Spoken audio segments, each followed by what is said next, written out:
સુરતની સિવિલ હોસ્પિટલની ઘોર બેદરકારીનો કિસ્સો સામે આવ્યો છે। બંને પગમાં ફ્રેક્ચર હોવાથી સ્ટ્રેચર તૂટતા મહિલાની કફોડી હાલત બની હતી।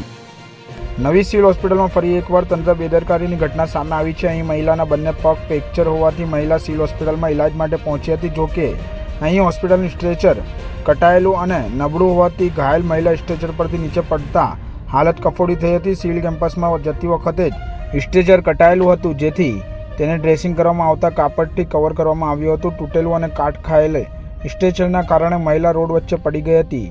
તેમના બંને પગમાં ફ્રેક્ચર હતું, જેથી મહિલા પડી રોડ પર પટકાતા સ્થિતિ દયનીય બની હતી।